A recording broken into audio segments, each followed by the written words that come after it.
medio de ti y en ti y para ti fue todo creado y nada escapa de ti.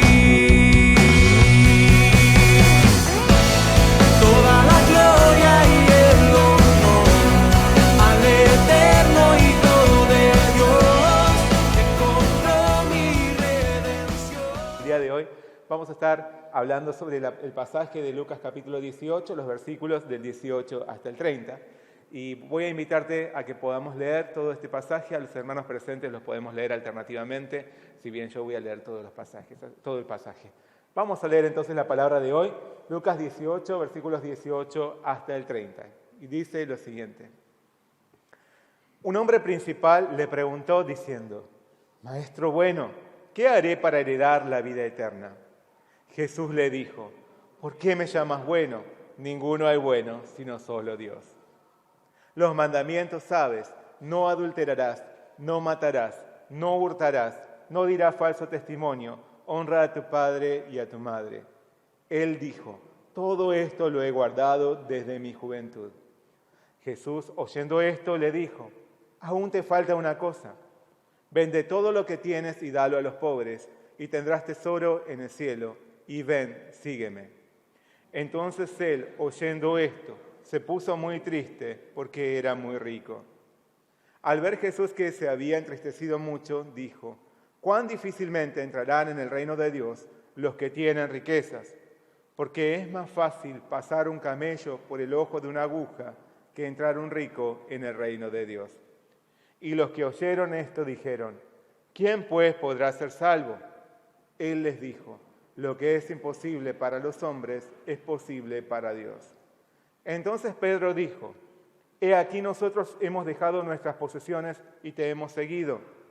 Y él les dijo: de cierto os digo que no hay nadie que haya dejado casa o padres o hermanos o mujer o hijos por el reino de Dios, que no haya de recibir mucho más en este tiempo y en el siglo venidero la vida eterna. Hasta ahí la palabra del día de hoy. Vamos a hacer juntos una oración. Señor Padre Celestial, te damos muchas gracias en esta mañana. Gracias por estar a nuestro lado. Gracias por invitarnos a venir delante de ti y darnos esta palabra para que nosotros podamos anhelar la vida eterna. Ayúdanos a poder encontrarla en Jesús y guíanos durante toda esta palabra en el poder de tu Espíritu Santo. Abre nuestros ojos y oídos espirituales, porque tú algo maravilloso tienes para decirnos hoy. Muchas gracias, te damos por todo, te pedimos todo en el nombre de nuestro Señor Jesucristo. Amén. Vamos a leer el versículo clave. El versículo clave del día de hoy es el versículo 22. Leamos juntos, por favor. Ya Jesús, oyendo esto, le dijo: aún te falta una cosa. Vende todo lo que tienes y dalo a los pobres, y tendrás tesoro en el cielo, y ven, sígueme. Aún te falta una cosa. El hábito de armar rompecabezas es una de las grandes pasiones de muchos en todo el mundo. Tal es así que existen incluso comunidades y foros de fanáticos de esta práctica. Los miembros de estos grupos cooperan entre sí y se ayudan en temas relacionados con su hobby. Especialmente se aconsejan en cuanto a qué hacer si, después de tanto esfuerzo, dedicación y tiempo invertido, llegás al final de la ardua tarea y te das cuenta que te falta una pieza. Hasta donde sé, actualmente, la empresa Kodak desarrolló el rompecabezas de mayor tamaño que existe y que cuenta con 51.300 piezas. Armado, tiene un tamaño de unos 2 metros de alto, más o menos así, un poquito más alto que yo, y 9 metros de largo, más que toda esta pared del fondo. Además, el costo de este producto para armar es de 140.000 pesos en Argentina. Por otro lado, imaginemos cuántas horas, cuántos días o semanas podría llegar a tomarnos armar un rompecabezas como este. ¿Cuánto tiempo nos demandaría poder cumplir el reto? Pero ¿qué harías? ¿Qué harías si al concluir aquella laboriosa tarea que empezaste con entusiasmo, descubrís que hay una pieza faltante. Lo que te producía inicialmente placer puede volverse una tortura. Por eso hay empresas que se dedican al servicio de reposición de piezas perdidas cuando es imposible conseguirlas. Tal vez esta misma sensación de frustración y vacío por una pieza faltante en su rompecabezas fue la que invadió al joven que aparece en la palabra de hoy. Después de haber construido su vida religiosa con sumo detalle y cuidado y dedicación, pieza por pieza, invirtiendo todo por lograr su cometido, sintió haber llegado a la conclusión de su arduo trabajo. No obstante, descubrió que había una pieza faltante. No se sentía feliz ni satisfecho con lo que había alcanzado. Por sobre todo, aún no podía tener seguridad sobre su vida eterna. Su conflicto interior lo conducía a sentirse preocupado e inquieto. Su desesperación por resolver lo imposible le quitaba el sueño. Lo angustiaba, lo corroía por dentro. Tal vez por eso quiso tener una entrevista con Jesús. Quizás creyó que el Señor podría proveerle de esa pieza faltante y darle solución a su malestar. Tal vez creyó que podría ayudarlo a alcanzar la paz que no había logrado en su intensa labor que había emprendido desde su niñez. No obstante, en lugar de facilitarle aquello que este joven buscaba, el Señor deshizo todos sus conceptos. Arrojó al piso su enorme rompecabezas y le hizo ver que estaba recorriendo un camino sin salida.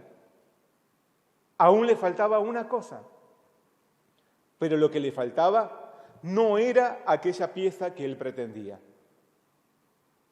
El Señor hoy está viniendo a visitarte para preguntarte cuál es ese rompecabezas que te esforzás por realizar y que aún no lográs cumplir, que no lográs completar. De esta forma, Él quiere invitarte a la vida eterna. Quiere resolver toda inquietud de tu corazón y revelarte qué es lo que en verdad te falta. Así que en este día, escuchemos su voz y descubramos su invitación de amor que nos llama a dejarlo todo y a seguirle. Amén. Mientras avanzaba hacia Jerusalén, Lucas nos presenta un interesante encuentro que Jesús tuvo en su camino. Nos dice, un hombre principal le preguntó diciendo, Maestro bueno, ¿qué haré para heredar la vida eterna? ¿Qué haré para heredar la vida eterna? Conforme a lo que nos revela este relato, aquel que se había acercado a Jesús era una persona destacada de su sociedad. Era un principal, es decir, una persona que contaba con un grado de autoridad y además era muy rico.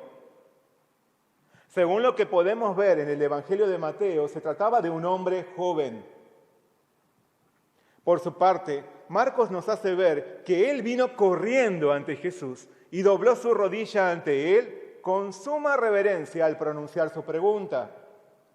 Este joven se acercó al Señor desesperado.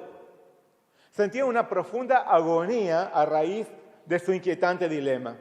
Seguramente a este muchacho ya le era imposible conciliar el sueño a causa de su cuestionamiento interior. Era un joven sensato que tenía una profunda necesidad por conocer la verdad. Así, al dirigirse al Señor, el joven lo llamó Maestro bueno. Aquel muchacho encontraba en el Señor la seguridad de quien había alcanzado la eternidad. Por eso, al llamarlo de esta forma, al reconocerlo como un maestro bueno, manifestó su respeto hacia Jesús, considerándolo capaz de resolver su inquietud. ¿Por qué? A causa de su inmensa sabiduría y su inmensa bondad. Él quería saber qué podría hacer para heredar la vida eterna. No obstante, es notorio su error conceptual acerca de la salvación que se desprende de su misma pregunta. Él pretendía hacer algo que lo vuelva merecedor de la herencia eterna. Sin embargo, una herencia no se consigue como el resultado del esfuerzo personal. Algo se hereda como consecuencia de nuestra condición. Los hijos reciben la herencia de sus padres simplemente por ser hijos y no por haber hecho algo digno durante su vida. Del mismo modo, no hay nada digno que podamos hacer y que nos vuelva merecedores de la vida eterna, como pretendía aquel muchacho. Por eso Jesús le respondió: ¿por qué me llamas bueno? Ninguno hay bueno, sino solo Dios. Tal vez el joven esperaba que Jesús le dijera: ¿por qué me llamas bueno si el bueno sos vos? Pero Jesús lo descolocó con su respuesta. Le hizo ver que no hay nadie que pueda ser considerado bueno, sino solo Dios. Como declara David, todos se desviaron, a una se han corrompido. No hay quien haga lo bueno, no hay ni siquiera uno. No existe quien haga lo bueno. Todos somos pecadores, todos somos injustos. Solo Dios es bueno. ¿Por qué entonces aquel joven le dio a Jesús la cualidad de bueno? ¿Acaso lo estaba reconociendo como a Dios mismo? En realidad, sus palabras nos dejan ver que aquel joven perseguía un estatus moral para alcanzar la vida eterna. Pero no podía ver el estado real de su condición espiritual. Creía que la bondad que evidenciaban los actos de un ser humano lo volvía apto para acceder al reino celestial. Creía en una salvación alcanzada en base a las buenas obras, una salvación en base al cumplimiento absoluto y riguroso de la ley. Pero esto es imposible. Esto es imposible. ¿Quién podría llevar una vida perfecta y sin falta alguna? Como nos dice Santiago, cualquiera que guardare toda la ley, pero ofendiere en un punto, se hace culpable de todos. Así que aquí estaba el verdadero problema y el núcleo de la angustia imperante en aquel joven rico. Él pretendía hacer algo para ganar o merecer su eternidad. Pero su corazón percibía que nunca podría alcanzar la vida eterna en base a su propio esfuerzo. Su conciencia lo incomodaba. Por eso, en su interior se sentía incompleto, intranquilo, imperfecto y excluido del reino de los cielos. Y no sabía qué más podría realizar para resolver su molestia. Por eso, estaba concentrado en buscar algo más por hacer, por sus propios medios. Y por eso él se acercó a Jesús esperando que el Señor le aportase su pieza faltante. Dado que este joven deseaba hacer algo por sí mismo para ser salvo, algo que pueda hacer con sus mismas manos para ser salvo, el Señor le respondió: los mandamientos sabes: no adulterarás, no matarás, no hurtarás, no dirás falso testimonio, honra a tu padre y a tu madre. Pero, ¿por qué Jesús le dijo esto? En verdad, Dios dio su ley para la salvación del hombre. Él afirmó a través de Moisés: por tanto, guardaréis mis estatutos y mis ordenanzas, los cuales, haciendo el hombre, vivirá en ellos. Por eso, en caso de que un hombre fuese capaz de cumplir la ley, podría ser salvo por obedecerla. El problema es que, como dijimos, nadie puede alcanzar el cumplimiento integral de toda la demanda de Dios. De todos modos, reconociendo que el joven buscaba merecer su acceso a la vida eterna, Jesús le enumeró los mandamientos, pero no todos. Solo le mencionó a aquellos que tienen una relación activa con el prójimo. Le refirió las normas morales en cuanto al comportamiento social. Pero no nombró los 4 primeros mandamientos en relación a nuestra actitud frente a Dios, ni el último mandamiento, que es no codiciarás, y que tiene que ver con nuestro pensamiento interior e invisible ante los otros, pero que es perceptible a uno mismo y a Dios. Lo que Jesús quería era conducir a este joven a ver su pecado y su necesidad real de clamar por la misericordia del Dios justo y santo. Sin embargo, ¿qué fue lo que le respondió a este muchacho? Le aseguró: todo esto lo he guardado desde mi juventud. ¿Quién podría afirmar algo así?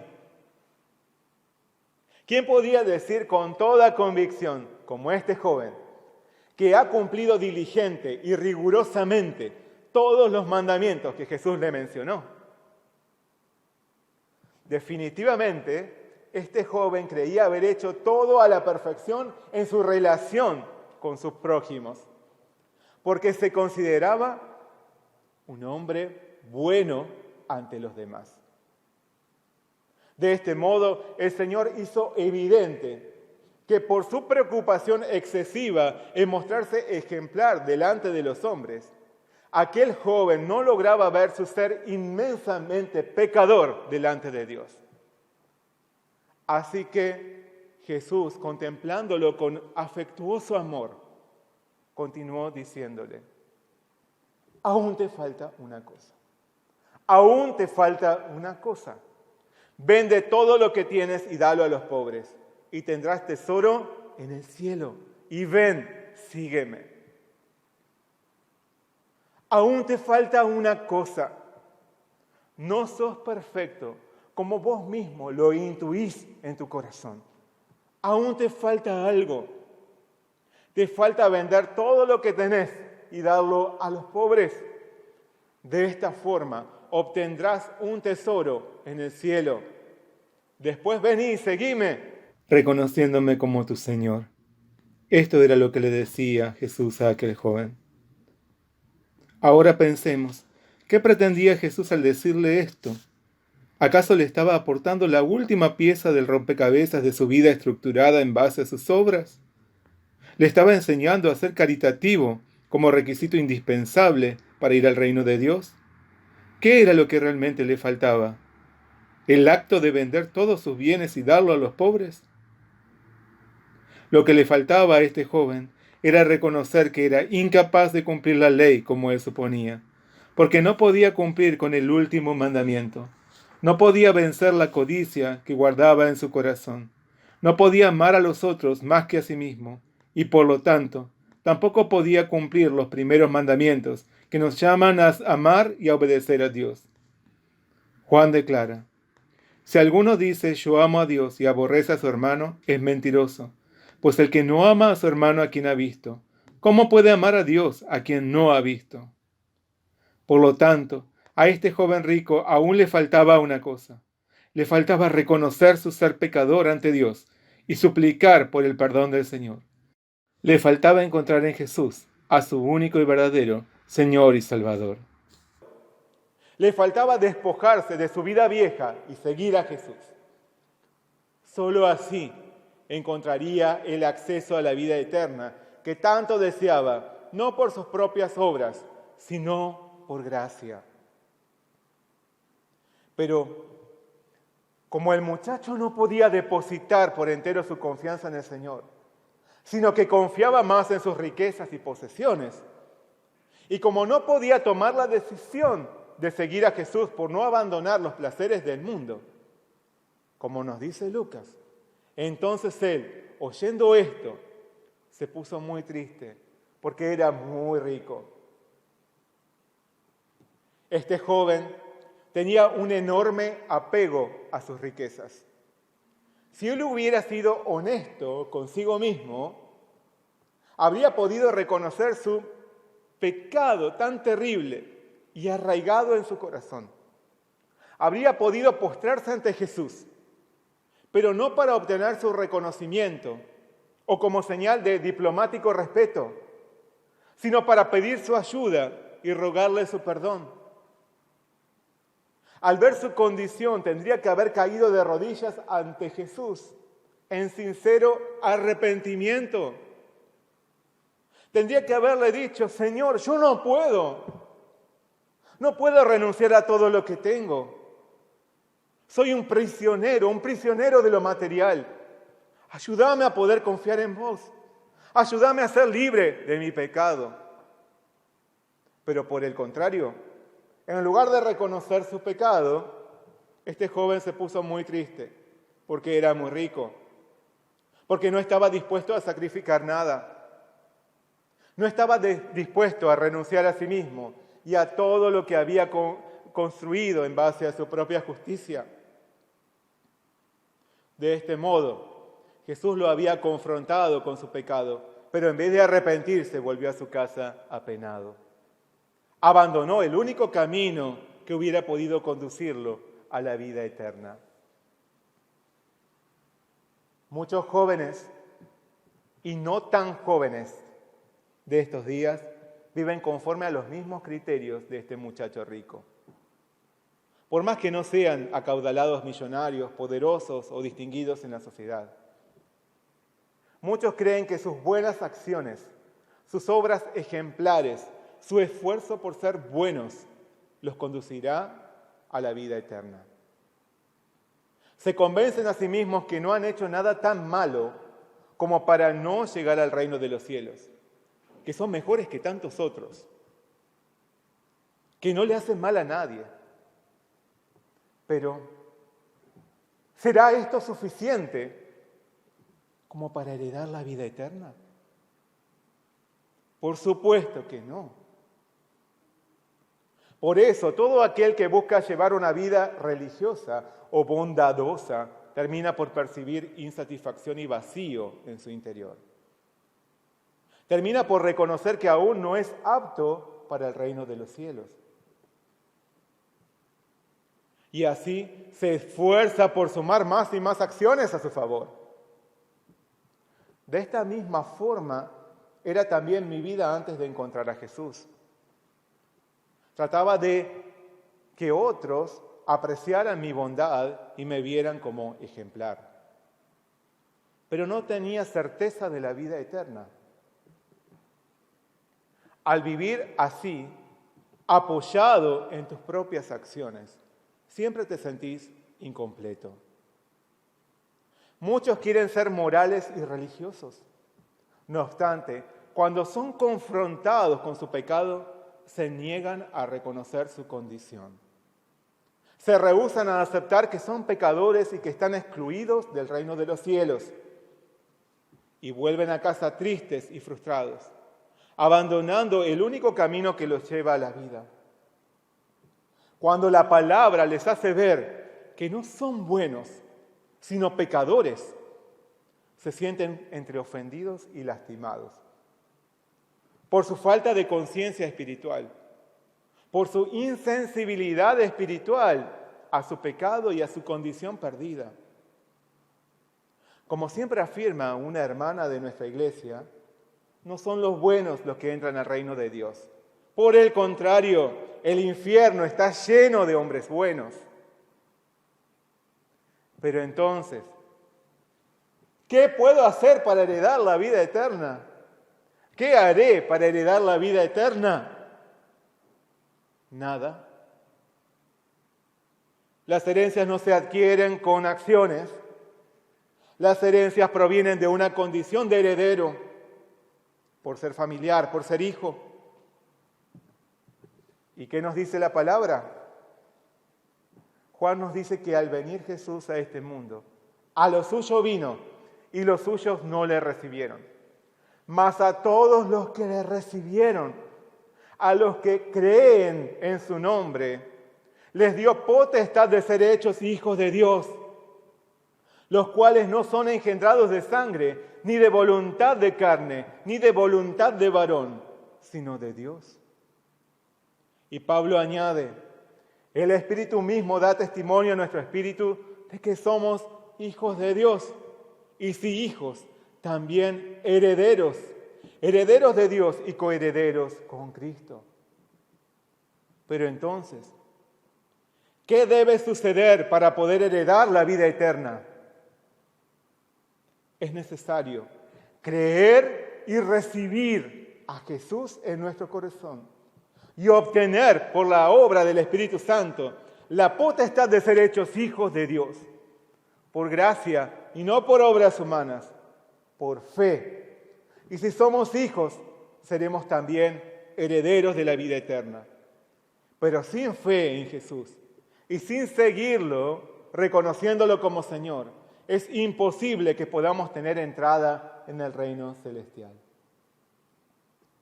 Como el joven rico que se acercó a Jesús, muchos piensan que tienen que hacer algo o que ya han hecho lo suficiente para merecer la herencia de la vida eterna.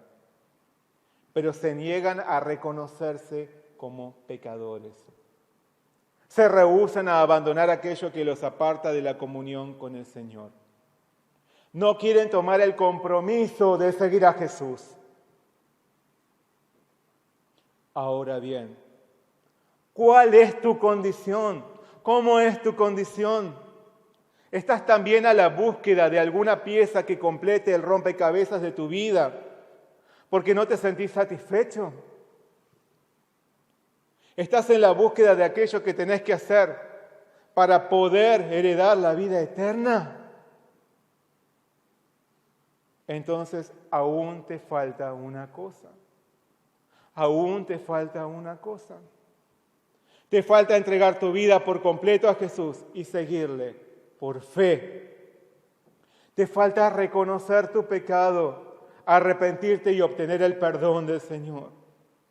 Solo esto te abrirá la entrada al reino de los cielos y a la vida eterna. Amén. Viendo al joven partir con tristeza, Jesús exclamó: ¿cuán difícilmente entrarán en el reino de Dios los que tienen riquezas? Porque es más fácil pasar un camello por el ojo de una aguja que entrar un rico en el reino de Dios. Esta declaración de Jesús fue sumamente impactante para sus discípulos. La gente era enseñada por los líderes de la época que la prosperidad era sinónimo de la bendición y aprobación de Dios. Pero Jesús decía algo que contradecía y echaba por la borda los conceptos que ellos tenían. Sus palabras derrumbaban sus ambiciones personales. El Señor aseguraba que difícilmente los ricos entran en el reino de Dios. Tan difícil como que un animal de 2 metros de alto y casi 1 tonelada de peso, como es un camello, atraviesa el diminuto ojo de una aguja. ¿Cómo es entonces que hay quienes predican que todo verdadero creyente debe ser prosperado materialmente? ¿Cómo es que hay pastores que le enseñan a la gente que Dios multiplicará sus bienes terrenales y los volverá exitosos y ricos en este mundo? Si aún el mismo Jesús llevó una vida en completa humildad material, enseñando que difícilmente los ricos entrarán en el reino de los cielos. Hay varios que con sus falsas enseñanzas pretenden alimentar y engordar al camello, que con mayor dificultad podrá atravesar el ojo de la aguja. Y esto lo hacen para justificar sus vidas ostentosas, abundantes y cómodas. No obstante, Jesús nos muestra que quienes practican en la actualidad el evangelio de la prosperidad están equivocados. Él nos dice cuán difícilmente entrarán en el reino de Dios los que tienen riquezas. Nos enseña, ningún siervo puede servir a 2 señores, porque o aborrecerá al uno y amará al otro, o estimará al uno y menospreciará al otro. No podéis servir a Dios y a las riquezas. Pablo declara: porque los que quieren enriquecerse caen en tentación y lazo y en muchas codicias necias y dañosas, que hunden a los hombres en destrucción y perdición, porque raíz de todos los males es el amor al dinero, el cual codiciando algunos se extraviaron de la fe y fueron traspasados de muchos dolores. Pero si somos justos con lo que afirmamos, debemos decir también que no son solo quienes van detrás del evangelio de la prosperidad quienes andan en el error. También los que predican el evangelio de la pobreza están equivocados. Hay quienes predican que un verdadero cristiano es quien vive en la completa humildad material y en absoluta carencia, apartándose de toda clase de bien de este mundo. Esto tampoco es lo que Dios quiere para nosotros. El Señor no quiere que sus hijos vivan en indigencia. De hecho, hubo grandes hombres de fe que fueron ricos y ejemplares en la Biblia, como Abraham o David. Pero ellos utilizaron todos sus bienes para glorificar al Señor. No vivían atados a lo material. Y entonces podemos preguntarnos, ¿por qué Jesús les dijo a sus discípulos que difícilmente un rico entrará al reino de Dios? Porque el problema era que ellos, tal como puede también suceder con nosotros, tenían la misma ambición que aquel joven rico. Buscaban seguridad en las riquezas terrenales. La diferencia solo era que no contaban con las cifras que atesoraba aquel muchacho en su cuenta bancaria. Por eso, no debemos perseguir las riquezas, pero tampoco la pobreza para cubrirnos con un falso manto de piedad. Proverbios dice, vanidad y palabra mentirosa aparta de mí. No me des pobreza ni riquezas, manténme del pan necesario, no sea que me sacie y te niegue y diga, ¿quién es Jehová? O que siendo pobre hurte y blasfeme el nombre de mi Dios. La salvación no consiste en los bienes que se posea o se desposea. Nuestra convicción de ser salvos no debe estar en la prosperidad ni en la pobreza, sino en el Señor. No obstante, lo cierto es que el que ha alcanzado la vida eterna sabe entregar todo lo que tiene ante Dios y lo utiliza para glorificar el nombre de su Señor. Así que, ante las palabras de Jesús, necesitamos examinar nuestro corazón para observar en dónde se apoya nuestra fe. La exposición del Señor desató una pregunta incontenible que estallaba desde el interior de los discípulos. Era una inquietud que los desbordaba, casi como la cuestión que había desesperado al joven rico. Por eso ellos le preguntaron, ¿quién pues podrá ser salvo? ¿Quién pues podrá ser salvo? Evidentemente, no aquel que confió en sus obras como el muchacho rico, tampoco quien confió y se aferró a sus riquezas terrenales. Aunque sonaba ilógico para algunos o demasiado sorprendente para otros, al punto de rozar lo imposible o absurdo, esto es posible para Dios. Porque ninguna riqueza de este mundo puede considerarse evidencia suficiente de haber alcanzado la salvación. Pero entonces, ¿quién pues podrá ser salvo? No el de las obras, sino el de la fe. No el de las riquezas o pobrezas terrenales, sino el que deposita su seguridad bajo la gracia de Dios. Inmediatamente después, Pedro se sintió tocado e identificado con lo que su Señor estaba diciendo. Entonces le expuso la realidad de aquellos 12 que estaban a su lado. Le dijo, he aquí nosotros hemos dejado todo, hemos dejado nuestras posesiones y te hemos seguido. Los discípulos habían dejado atrás toda riqueza y bien material y habían seguido a Jesús. Precisamente esto era lo que el Señor le había demandado al joven rico para heredar la vida eterna, y este muchacho no pudo hacerlo. Por tal motivo, el grupo de los 12 tal vez esperaba algún tipo de reconocimiento de parte del Señor, algún adelanto del resarcimiento que aguardaban por haber abandonado todo en obediencia a su Maestro. Por eso Jesús les aseguró: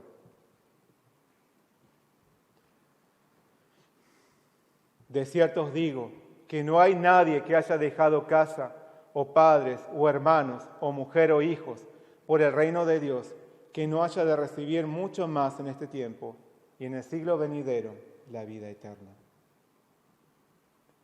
El Señor tiene preparada una preciosa recompensa para todo aquel que lo haya seguido con fidelidad y entrega.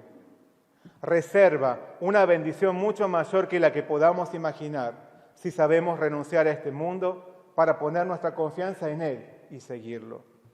Así que no es quien pretende enriquecerse, sino el que se despoja de todo, el que tiene, el que se despoja de todo lo que tiene, quien recibirá la bendición del Señor.